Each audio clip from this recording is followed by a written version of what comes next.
ताकि हमें दूध का प्रोडक्शन भी पूरा होता रहे और जो नुकसान हम लोगों को ठंड के कारण झेलने पड़ते हैं उससे भी हम लोग बचे रहें।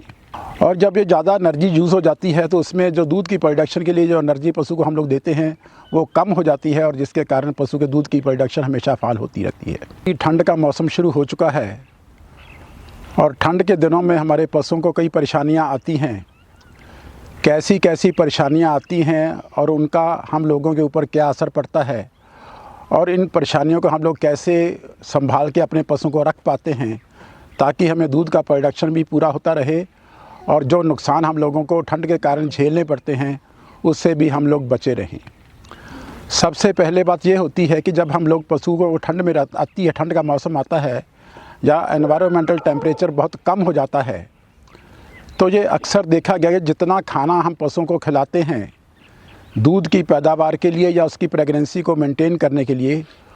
उसका काफ़ी हिस्सा उस एनर्जी का जो खाना पैदा करता है शरीर के भीतर, उसका काफ़ी हिस्सा जो कोल्ड स्ट्रेस आता है, ठंड के कारण पशु को परेशानी आती है, उसको कंपेंसेट करने के लिए काफ़ी एनर्जी यूज़ हो जाती है। और जब ये ज़्यादा एनर्जी यूज़ हो जाती है तो उसमें जो दूध की प्रोडक्शन के लिए जो एनर्जी पशु को हम लोग देते हैं वो कम हो जाती है और जिसके कारण पशु के दूध की प्रोडक्शन हमेशा फाल होती रहती है। और जितनी जितनी कोल्ड स्ट्रेस बढ़ता है उतनी ज़्यादा एनर्जी ज़्यादा यूज़ हो जाती है, उतनी दूध की प्रोडक्शन कम होती जाती है। और दूसरी बात, इन ठंड के दिनों में जो ठंडी हवाएं चलती हैं, जब पशुओं के हम लोग जो शेड बनाते हैं जिसको हम लोग वेल वेंटिलेटेड रखा जाता है, हवा का आदान प्रदान बहुत खुला रखा जाता है, लेकिन सर्दियों के दिनों में अगर ये आदान प्रदान चलता रहे तो ज़्यादा ठंडी हवाओं के कारण हमारे पशु अक्सर ये ठंड के कारण बीमार हो जाते हैं। उनमें छोटे पशुओं को समस्याएं ज़्यादा आती हैं और लेकिन थोड़े से जो बड़े पशु हैं, अडल्ट एनिमल्स हैं, वो ठंड को थोड़ा सा झेल जाते हैं, लेकिन फिर भी इनमें रेस्पिरेटरी ट्रैक्ट इन्फेक्शंस और जो दूसरे नमोनिया वगैरह की इन्फेक्शंस हैं उनके घटने के चांसेस बहुत ज़्यादा बढ़ जाते हैं और कई बार छोटे बच्चे तो ठंड के कारण या नमोनिया के कारण मर ही जाते हैं। तो तीसरी बात है, जब जहाँ पे बहुत ज़्यादा हम लोग पशुओं को पानी पिलाते हैं, नॉर्मल ट्रेंड हम लोगों का क्या होता है, कई बार हम लोग पानी को स्टोर कर लेते हैं और जब पानी को स्टोर कर लेते हैं तो ठंड के दिनों में ये पानी भी बहुत ठंडा हो जाता है। जब पशुओं को ठंडा पानी पिलाने की व्यवस्था की जाती है तो उसमें ठंडा पानी पीने से भी पशुओं को एक्सपोजर बहुत ज़्यादा होता है और उसमें दूध का प्रोडक्शन कम हो जाता है। लेकिन जहाँ तक छोटे पशुओं का सवाल है, छोटे बच्चों का सवाल है, अगर उनको हम लोग लगातार ठंडा पानी पिलाते रहें तो उनमें कई बार आप लोग देखोगे पेशाब का रंग भी लाल हो जाता है, हीमोग्लोबिनूरिया की बीमारी उनमें पनप पड़ती है और कई बार उनका नुकसान भी हो जाता है। लेकिन बड़े पशुओं में भी ठंड की बीमारी के ठंडा पानी पीने के कारण उनको भी कई डाइजेशन की प्रॉब्लम्स आती रहती हैं। और चौथी बात, सबसे बड़ी बात क्या है, जब यहाँ पे धुंध पड़नी शुरू हो जाएगी, जो अभी तक शुरू तो नहीं हुई, लेकिन अगर धुंध पड़ती है तो धुंध के दिनों में हम लोग पशुओं को उनके शेडों के भीतर से बाहर निकाल नहीं पाते क्योंकि बाहर धूप वगैरह की व्यवस्था बहुत कम होती है। जब पशुओं को हम लोग अपने शेडों से बाहर निकाल नहीं पाते और उस शेडों की सफाई को भी हम लोगों को दिन में 2 या 3 बार करना पड़ता है, उनके गोबर को और उनके यूरिन वगैरह को हम लोगों को कंटिन्यूसली रिमूव करना पड़ता है, लेकिन नीचे से जो उनके फर्श है हमेशा ठंडे ही रहते हैं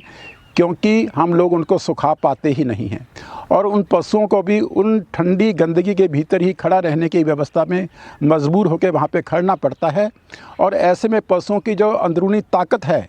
बीमारियों से लड़ने की वो बहुत ज़्यादा कम हो जाती है। जब बीमारियों से लड़ने की ताकत कम हो जाती है तो उसमें बहुत सारी बीमारियों का पनपने का भय बना रहता है और जिसके कारण भी जो पशुओं की जब बीमारियां पनपती हैं तो उसमें हम लोगों का नुकसान भी होता है और उसके साथ दूध का नुकसान भी होता है।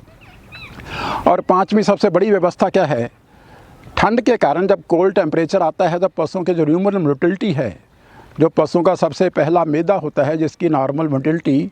2 मिनटों में 3 बार होती है, वो ह्यूमन की मोटिलिटी बहुत कम हो जाती है। और अगर ह्यूमन की मोटिलिटी कम होती है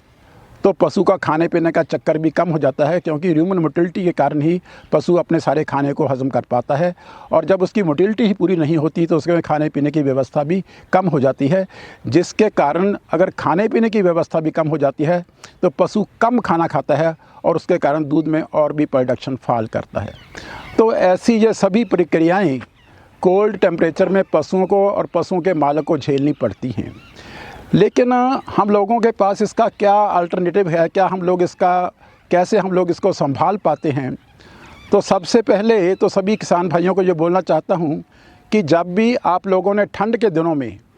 पशुओं को पानी पिलाना है, इनको स्टोर्ड किया हुआ पानी या टैंकों में स्टोर किया हुआ पानी कभी भी पिलाना नहीं चाहिए। इनको हमेशा धरती का निकलता हुआ पानी बिल्कुल फ्रेश दिन में 2 बार या 3 बार पिलाना चाहिए, क्योंकि अगर पानी ठंडा हम लोग पशुओं को पिलाने की कोशिश करेंगे तो ठंडा पानी पशु नॉर्मली पीते नहीं हैं, और अगर पशु में पानी की व्यवस्था कम पीने की होगी तो उसमें दूध का प्रोडक्शन भी फॉल करता है। लेकिन अगर पशु को नॉर्मल टेम्परेचर वाला ज़मीन वाला पानी पिलाया जाएगा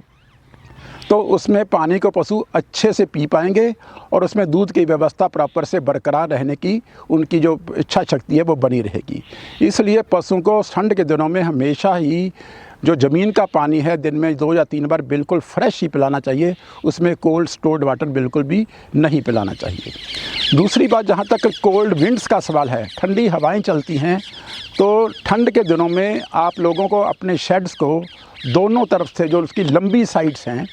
दोनों साइड्स में पॉलीथीन शीट के साथ, या आप लोग बोरियों की शीट भी बना सकते हो, जोड़ के बोरियों की शीट बना के दोनों तरफ से उसको अच्छे से ढक देना चाहिए, ताकि क्रॉस वेंटिलेशन बिल्कुल हो ना हो। और अगर क्रॉस वेंटिलेशन आप लोग चेक नहीं करोगे तो पशु को ठंड ज़्यादा लगेगी, उनके शरीर के भीतर से ठंडी हवाएं निकलेंगी, तो उसमें एक्सपोजर आप लोगों को ज़्यादा बनता है।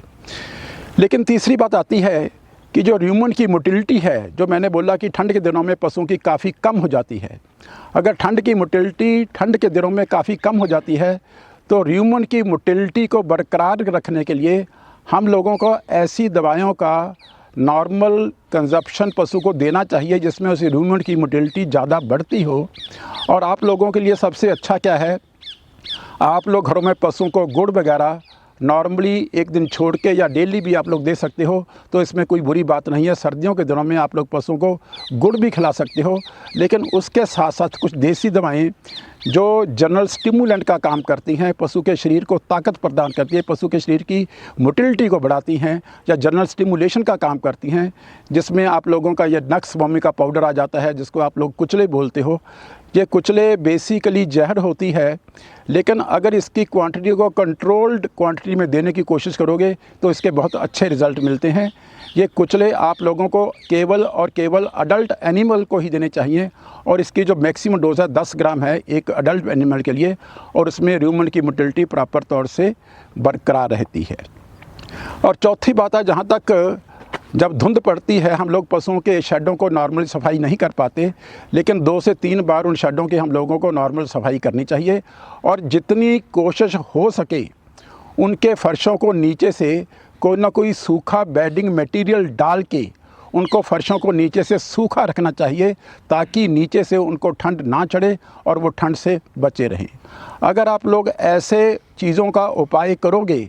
तो मुझे पूरा यकीन है कि आपके पशु ठंड से बचे रहेंगे और आपकी दूध की प्रोडक्शन वो कम प्रभावित होगी तो ज़रूर, लेकिन कम प्रभावित होगी, और आप लोगों के पशु है बिल्कुल सही तरीके से हेल्दी रहेंगे और बिल्कुल ठीक रहेंगे। Thank you so much.